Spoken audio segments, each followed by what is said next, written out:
Hi viewers, welcome to our channel Bharat mathematics hub. So ఈరోజు మనం ఈ వీడియోలో చూసినటువంటి క్వశ్చన్ ఏంటి అంటే, సో ఆర్ఆర్బి ఎన్టీపీసీకి సంబంధించినటువంటి 2018-19లో జరిగినటువంటి సిబిటి 1 లెవెల్ సిబిటి 1కి సంబంధించినటువంటి క్వశ్చన్ సింప్లిఫికేషన్స్ టాపిక్ నుంచి. సో టాపిక్ సింప్లిఫికేషన్స్ నుంచి క్వశ్చన్ మనకి ఏం వచ్చాయని చెప్పేసి చూద్దాము. సో అందులో మనకి చాలా రకాల క్వశ్చన్స్ వచ్చాయి, బట్ ఈరోజు మాత్రం కొన్ని క్వశ్చన్స్ మాత్రం మనం ఈ వీడియోలో చూస్తున్నాము. బట్ రిమైనింగ్ క్వశ్చన్స్ అన్నీ కూడా మీకు నెక్స్ట్ వీడియోలో కంపల్సరీ ప్రొవైడ్ చేస్తాను. సో చూడండి, ఇందులో ఫస్ట్ క్వశ్చన్ అనేది మనకి ఏమన్నాడు అంటే, so first question is 4/4 into 1/64 square and whole to the power of 2 plus 10 is equal to అనేది క్వశ్చన్. 10 ఈజ్ ఈక్వల్ టు అనేది క్వశ్చన్. సో చూస్తే ఇది మనకి వచ్చిన డేట్ అనేది 2018 మార్నింగ్ షిఫ్ట్లో వచ్చినటువంటి క్వశ్చన్ అండి. సో మార్నింగ్ షిఫ్ట్లో వచ్చినటువంటి క్వశ్చన్ అనేది మనం చూస్తున్నాం ఇక్కడ. సో ఈ మార్నింగ్ షిఫ్ట్లో వచ్చిన క్వశ్చన్ని గమనిస్తే, సో దీన్ని మనం సింపుల్గా గమనించాలి అని అంటే, suppose for example A power m and whole power n అని రాస్తే దాన్ని ఏమని రాయొచ్చు, ఏ పవర్ m ఇంటూ n అని రాయొచ్చు. సో పవర్కి పవర్గా ఉన్నప్పుడు దాన్ని మనం వాల్యూ ఏమని రాయొచ్చు అంటే, ఆ పవర్స్ని మల్టిపుల్ చేసేసుకుని రాసేయచ్చు.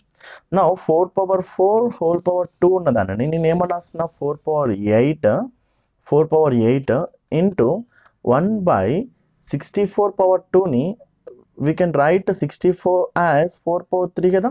సో 4/3 అని చెప్పేసి రాస్తున్నాను.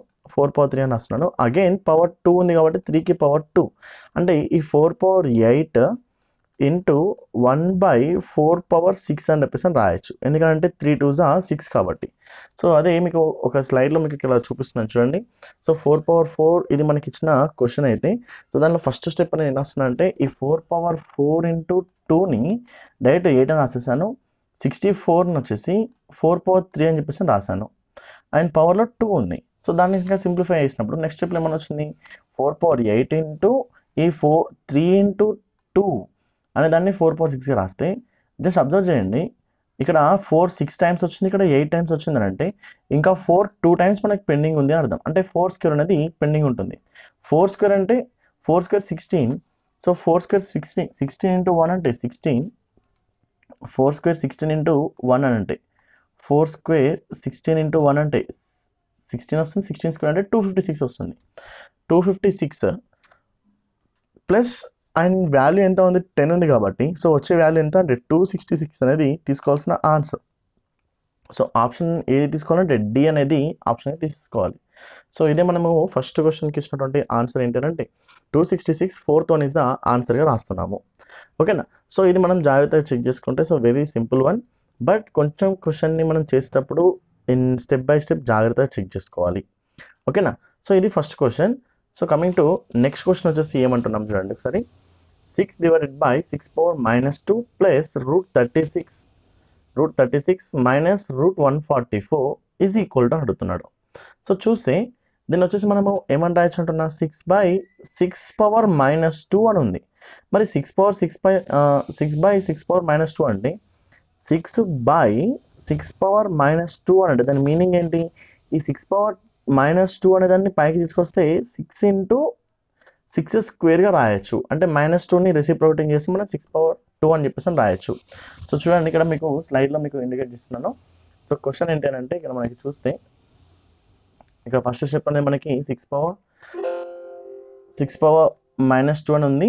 సో దాన్ని నేను ఏం చేస్తున్నాను, ఇక్కడ బైలో -2 అని ఉంది, దాన్ని పవర్లో ఇక్కడ న్యూమరేటర్ తీసుకొచ్చి ఇంటూ 2 అని రాస్తాను. 6 ఇంటూ 36 అంటే 216 ప్లస్ 6 మైనస్ 12 అంటే -6 అని రాస్తున్నాను. అండ్ నెక్స్ట్ వన్ 36 6 అంటే 216 మైనస్ 6 అంటే 210 ఇస్ ద ఆన్సర్. సో తీసుకోవాల్సిన ఆన్సర్ ఎంత అంటే 210. అగైన్ మనం తీసుకోవాల్సిన ఆప్షన్ వచ్చేసి 4th option is the correct answer. So ఇక్కడ వచ్చేసి మనకి ఆన్సర్ ఏమైనా వస్తామంటే 210 అని చెప్పేసి రాస్తున్నాము. క్లియర్. నెక్స్ట్ వన్ క్వశ్చన్ వచ్చేసి, సో ఇది మనకి second question. So second question కూడా మనకి వచ్చిన డేట్ ఇచ్చాడు ఇక్కడ మనం చూడండి, 24/12/2018 అంటే December 24th 2018 రోజున మార్నింగ్ షిఫ్ట్లో వచ్చిన క్వశ్చన్ అండి ఇది. సో నెక్స్ట్ వన్ వచ్చేసి simplify 1/10 divided by 1/10 divided by 1/10 divided by 1/10 అని చెప్పేసి కంటిన్యూగా డివిజన్ ఇచ్చాడు. సో ఎప్పుడైతే మనం ఇలా డివిజన్స్ అనేవి ఉంటాయో, సో డివిజన్స్ మనం ఏం చేయాలంటున్నా 1/10 ఇంటూ ఈ డివైడెడ్ బై ఏం రాస్తుంది అంటే ఇంటూ రాస్తే 10/1గా మారుతుంది. ఇంటూ 10/1గా మారుతుంది. సో ఇలా మనము దీన్ని చేంజ్ చేస్తూ వెళ్ళాలి. సో దానికి ఇక్కడ మనకు చూస్తే ఇక్కడ ఇచ్చిన క్వశ్చన్ని మనం సాల్వ్ చేసినప్పుడు ఈ డివైడెడ్ బై ఏం చేస్తున్నా 10/1 10/1 10/1గా మార్చుకుంటూ వచ్చిన తర్వాత, సో ఇందులో మనకి ఈ 10 ఈ 10 క్యాన్సిల్ అయిపోతాయి. 10కి 10 క్యాన్సిల్ అయిపోతాయి. సో 10 ఇంటూ 10 ఇంటూ 10 అంటే 10 ఇంటూ 10 ఇంటూ 10 అంటే 1000 వస్తుంది. సో 1000 వచ్చేసి మనకి వాల్యూ ఏం తీసుకోవాలంటే 1000 ఇస్ ద ఆన్సర్గా రాస్తున్నాం అని అర్థం. సో తీసుకోవాల్సిన ఆన్సర్ ఇస్ బి అనే ఆప్షన్ 1000 అనేది తీసుకోవాలి. క్లియర్? సో ఇది మనం చూసినటువంటి ఈ 3 క్వశ్చన్స్ ఈ ఆర్ఆర్బి ఎన్టీపీసీ సిబిటి 1లో వచ్చినటువంటి క్వశ్చన్స్ మనం గమనించినట్లయితే, సో దీనికి మనము మెయిన్గా కూడా ఫండమెంటల్స్ మనకి ఐడియా ఉండాలి. సో సిబిటి 1 కాబట్టి ఫండమెంటల్స్ పైన ఎక్కువ ఫోకస్ చేయండి. ఈ ఫండమెంటల్స్ పైన ఫోకస్ చేయడం వల్ల మీకు ఏంటంటే సబ్జెక్ట్ డెవలప్ అవుతుంది. అండ్ సెకండ్ థింగ్, క్వశ్చన్స్ని మీరు ఇంకెక్కువగా ప్రాక్టీస్ చేసుకోవడానికి ఛాన్స్ కూడా ఉంటుంది. సో క్వశ్చన్స్ రాగానే మనం ప్యానిక్ అవ్వకుండా బేసిక్స్ పైన ఎక్కువ ఫోకస్ చేసుకుంటే మనకి ఈజీగా స్కోప్ ఉంటుంది మనం స్కోర్ చేసుకోవడానికి. ఓకేనా? సో ఈ వీడియోని మీకు నచ్చినట్లయితే అందరికీ షేర్ చేయండి అండ్ మీ ఫ్రెండ్స్ అందరికీ ఫార్వర్డ్ చేస్తూ ఛానల్ మాత్రం సబ్స్క్రైబ్ చేయడం మర్చిపోకండి. And thank you, all the best and thanks for watching video.